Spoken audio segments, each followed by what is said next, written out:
Pada minggu ini, kita akan bersama menyelami kehidupan sebagai seorang penjaga di rumah jagaan warga emas. Paparannya bersama saya.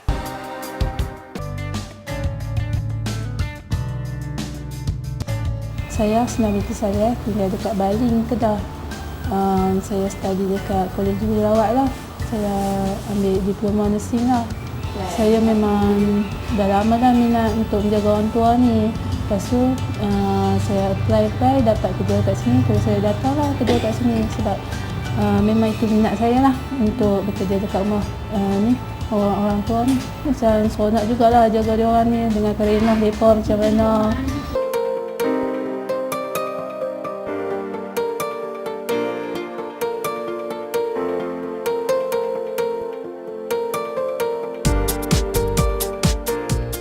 Dari segi kerja malam tu, waktu pagi tu lah kita nak mandikan mereka tu. Banyaklah kerana ada yang tak nak mandi sebab sejuk lah. Terpaksa lah pujuk saudara-saudara untuk bawa pergi bilik air dan mandikan mereka. Yang stres personal tu memang tak bawa lah ke tempat kerja kan. Tempat kerja ni macam kita jaga dia orang, balik tu kadang kita rehat secukupnya. Lepas tu esok tu kerja balik, kira macam nak balik lah jumpa dia orang. Stres macam untuk habat sosial. Pukul 1 tu kita tukar pampers. Lepas tu tulis-tulis report semua tu pas untuk orang petang pula lah. Rawatan untuk penjagaan mereka lah. Kita macam diorang demam ke, kita check lah suhu diorang tu. Kalau macam suhu tinggi kita bagilah ubat demam ke. Lepas tu kalau macam teruk tu kita akan panggil waris lah untuk bawa pergi hospital. Sebelum bagi ubat-ubat tu semua kita check dulu tekanan darah mereka. Kalau rendah kita tak akan bagi, kalau tinggi kita follow lah ubat dia balik.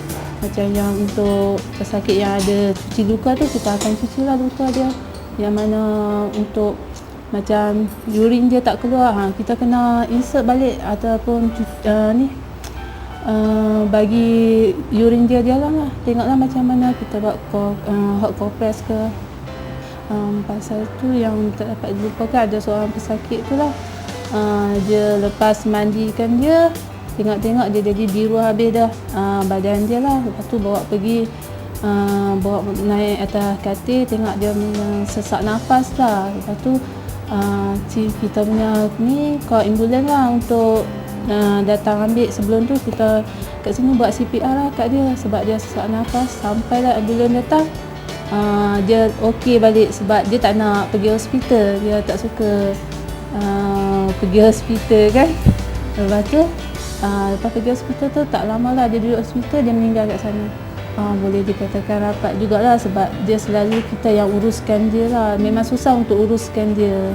Dia banyak kerenah lah pesakit tu.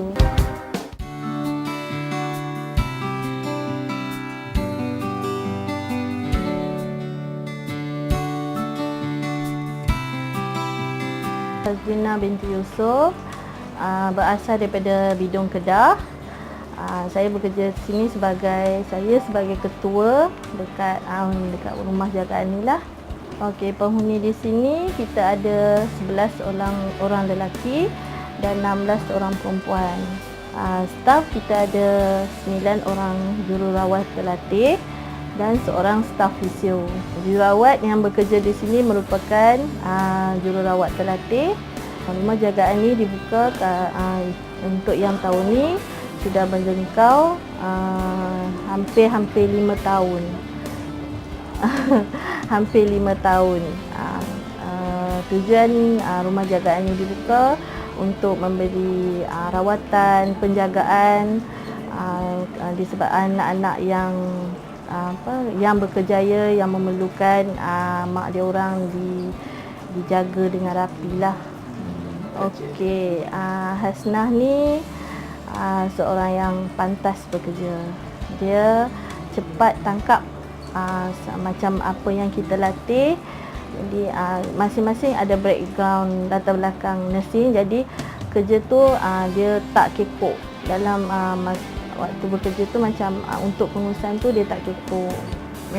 Kebanyakan Hasnah seorang yang suka mengusik nenek-nenek. Kalau macam macam dia orang stres ke, dia orang akan cari point macam nenek macam contoh yang melatah ke, dia orang akan usik tu. Jadi bila nenek ketawa, kita orang pun sama lah. Macam tu lah. Okey, bila berdepan dengan kecemasan, Asnah dia akan macam dia tahu part dia apa. Okey, contoh bila pasien dalam keadaan nampak seolah macam tak alert, jadi Asnah akan cepat ambilkan dia akan ambilkan termometer, ambilkan BP untuk cek dia, tengok pasien tu, keadaan pasien tu. Lepas tu dia akan call terus waris, info, lepas tu ambulans. Bila keadaan kita pantau, okey, setiap sini kita kalau macam dekat contoh kejadian tu berlaku waktu malam, 2 jam sekali kita akan buat round. Tapi kalau macam pasien tu kita nampak dah kena dalam pemerhatian kita, jadi kita akan pantau dia dengan lebih kerap. Jika berlaku kecemasan, pertama kita kena info bos lah. Dalam masa yang sama, dia orang akan ambil tekanan darah nenek untuk nak cek sama ada dia untuk pembacaan. Sebab tu perlu, sebab tu kita call ambulans. Dia orang akan tanya. Lepas dah call waris, lepas call waris, kita akan call ambulans. Maklumkan pada ambulans, ambulans akan bagilah kita punya macam mana kita nak handle pasien macam keadaan yang kita bagi tahu tu. Kita ciri-ciri yang kita nak seorang penyabar, seorang yang boleh berdepan nenek walau apa cara sekalipun. Kesabaran yang kita nak, walaupun nenek mula-mula masuk, dia kesesuaian keadaan sekeliling, kita perlukan masa untuk diorang bagi biasa dengan keadaan ni. Jadi kesabaran seorang nurse untuk bagi dia macam seolah-olah kita duduk satu kelompok dalam satu family. Kita pernah terima seorang staff. Sebelum tu kita akan call dulu, bagi tahu dia macam mana skop kerja kat sini. Kebanyakan dia orang cakap okey, tak ada masalah. Kita orang boleh. Bila datang je kat sini, nampak suasana dekat sini, dia orang tak boleh. Dia orang tak boleh nak berdepan. Dia orang cakap kadang-kadang dia orang kata macam dia orang ni kan macam budak-budak. Jadi arahan-arahan kadang-kadang kita suruh buat ni dia orang tak nak. Jadi dekat situlah dia orang kata macam down lah, macam nenek tak nak ikut pun, nenek tak nak buat pun, macam dia orang tak menyelami tapi dah give up. Tersinggung, selalunya nenek-nenek ni akan tersinggung dengan kata-kata. Kalau kita macam contoh nenek bangun duduk, aku tak nak, macam tu kita cakap tak nak, nenek bangun, aku tak nak, sudahlah. Dia akan pusing, menangis macam tu. Walaupun kita tak adalah macam kesat bahasa tu, tapi tak nak tak apalah, nanti kita buat, dah pusing menangis. Sebab dia orang nak kita pujuk, panggil elok-elok. Macam walaupun elok, tapi still juga dia orang akan terasa. Kita kena duduk sebelah tu, pujuk sampailah dia orang kata ya, baru kita boleh pergi. Kalau kita pujuk, dia orang still juga tak ni, memang dia orang akan terasa.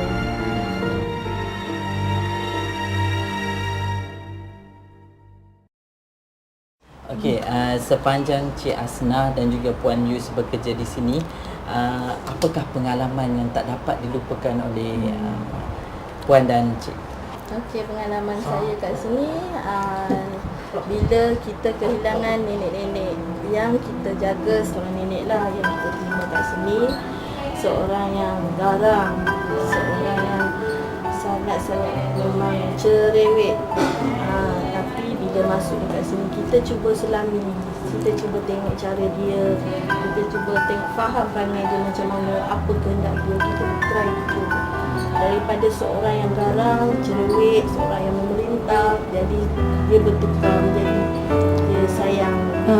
Bila kita masuk, kalau tak pergi dekat dia dulu, dia akan tanya mana Puan Yus, macam mana Asnah.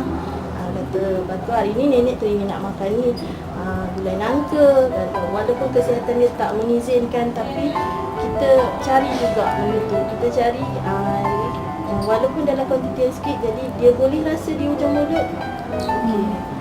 Macam tu.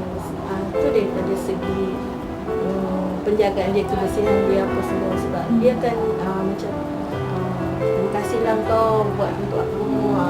Dia selalu berterima kasih lah. Dia akan daripada orang tak nak ni, aku tak nak ni, macam Bila semua tu pun dia tak nak. bila macam kita rutin harian kita start daripada pukul 4 pagi lah untuk mandi diorang kan. Masa tu lah cerereknya sebab sejuk kan air, macam nak mandi. Masa tu lah diorang akan marah kita macam ni, macam nu, nak air panas, nak air ni. Lepas tu kita bawa je diorang pergi mandi. Lepas mandi tu diorang tetap akan ucap terima kasih walaupun sejuk macam mana pun diorang tetap akan diorang tetap Lepas habis kita bagi mandi apa semua, walaupun dia marah macam kita pegang, aku tak nak, tapi selepas kita dah buat semua tu dia tetap terima kasih lah. Macam tu lah. Kita kena selami diorang lah. Macam mana marah pun diorang, kita tetap akan sabar je lah untuk jaga diorang kan. Bagi saya, rumah jagaan ni dia macam suasana yang santai. Kita lebih dekat dengan pasien, kita lebih dekat dengan pesakit tu. Macam kita tak terlalu macam open macam hospital, kita banyak prosedur kita kena pergi sini. Kita tak boleh langsung nak duduk macam banyak dengan dia. Macam rumah jagaan ni kita boleh macam ambil makan apa semua, kita boleh duduk bersembang. Kita ada masa untuk buat semua tu. Kita tak terikat langsung dengan, macam tak terikat lah dengan protokol hospital. Bagaimana pula dengan Cik Asma? Saya memang sukalah jaga rumah orang tua ni. Memang mula-mula saya minta pun tengok-tengok dah dapat tu saya datanglah sini. Sebab dari dulu lagi saya suka jaga rumah orang tua kan. Saya pun tak pasti kenapa, tapi memang macam maybe sebab dapat keberkatan kita jaga diorang kan. Tapi kena jaga seikhlas hati kita lah macam mana kan. Diorang marah kita pun kita kena sabar tu semua kan. Sebab kita pun ada nenek, ada mak macam tu kan. Kita jaga diorang pun macam kita jaga mak kita dengan nenek kita lah. Yalah, duduk serasi macam satu keluarga lah dekat sini. Memang seronok lah kalau macam serasi tu. Okey, bagi saya rumah warga ni memupuk sikap sabar. Kita tak akan ada dekat dalam tempat lain, kita lebih sebab kita dah dekat dengan dia. Jadi bila dekat dengan dia, kesabaran kita dengan dia sangat-sangatlah tinggi.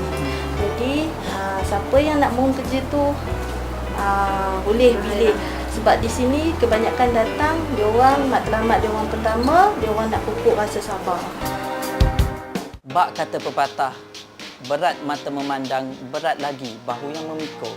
Begitulah perumpamaan yang boleh menggambarkan kehidupan sebagai penjaga di rumah warga emas ini. Untuk menyelami lagi perasaan mereka, saya akan mencuba sendiri kerjaya ini.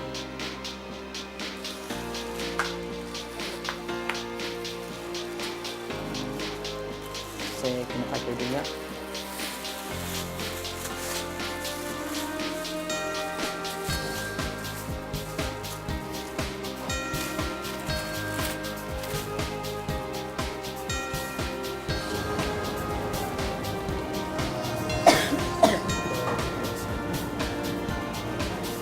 Ini saya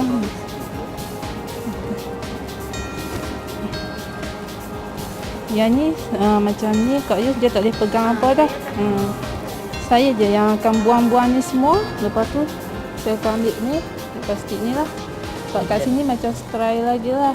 Jadi bahagian ni hanya seorang saja yang akan melakukan cuma akses dia lah yang lakukan semua tu. Maksudnya untuk melakukan dressing ataupun pembersihan terhadap luka hanya 2 orang sahaja yang dibenarkan untuk melakukannya lah.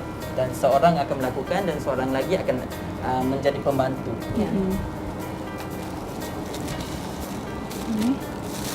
Yang ni untuk lapikkan dia lah. Untuk takut macam tu.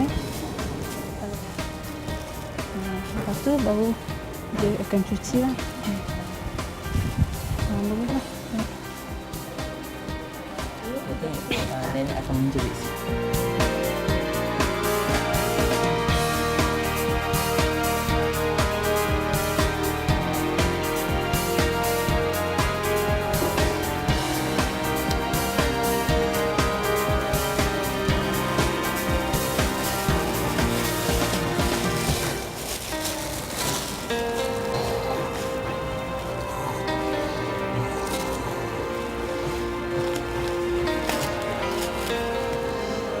Okey, sekarang kami telah membersihkan luka.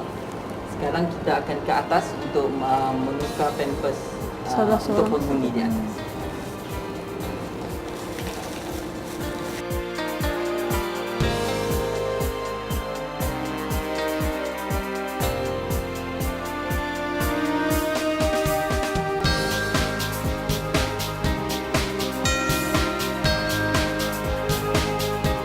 Okey.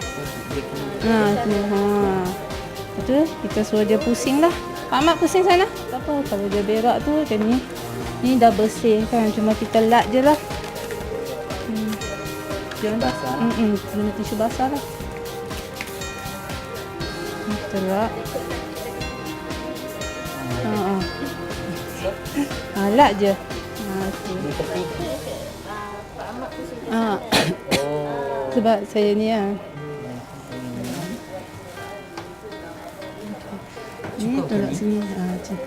Bagi sama ni je. Kalau tidak, air kencing dia akan keluar lah. Nak cuci kat. Cuci dulu lah depan. cuci dulu.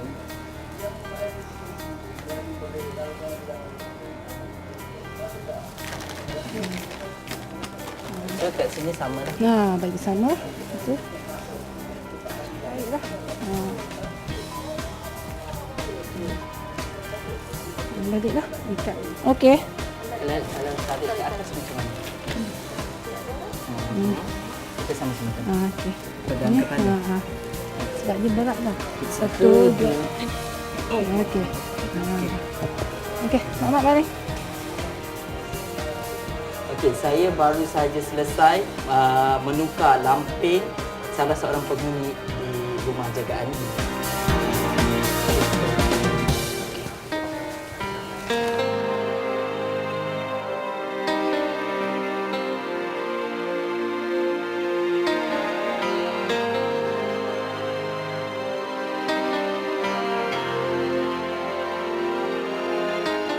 Baiklah, sekarang saya sedang menyediakan makanan untuk atuk-atuk dan nenek-nenek di rumah warga emas ni.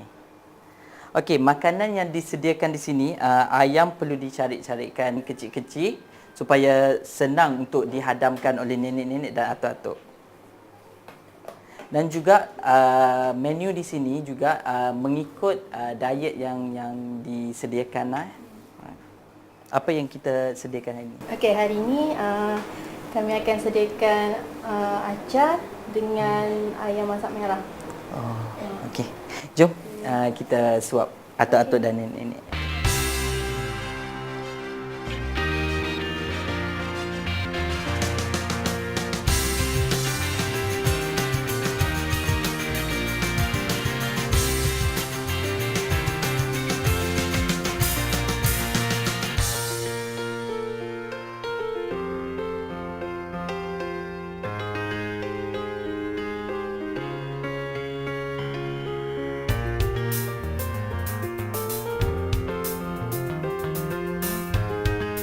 Okey, baiklah, sekarang kami akan memeriksa paras gula nenek dan juga mencucuk insulin. Bagi insulin lah. Okey, ni apa yang peralatan yang diperlukan? Peralatan dia ini untuk cucuk lah. Jarum dia. Yang ni tempat untuk cek dia lah. Okey, glukometer.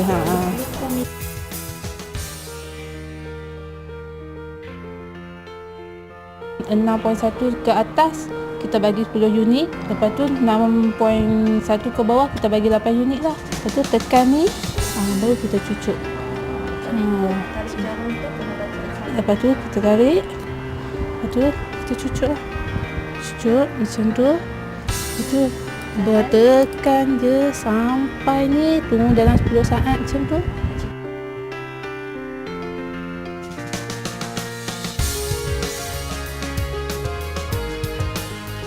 Jadi dalam masa yang sama kita akan push benda ni.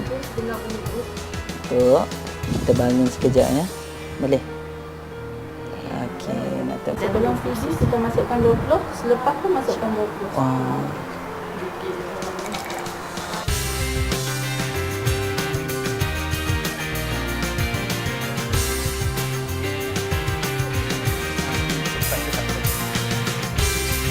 Lepas tu ini guna QRT. RT. Urin dia kita akan buang dalam pukul 2 lah. Lepas tu berapa banyak kita akan cat lah kat bawah ni nanti.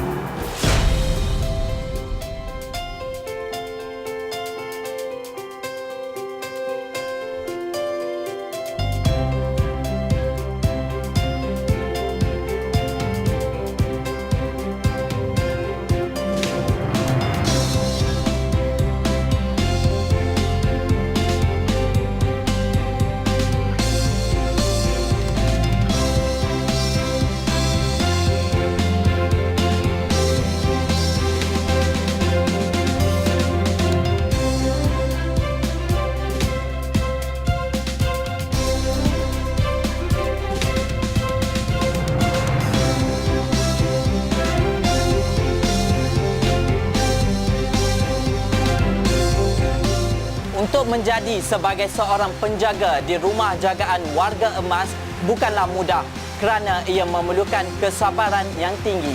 Sekian saja paparan kali ini. Jumpa lagi pada minggu hadapan. Semuanya dalam Di Sebalik Kudrat.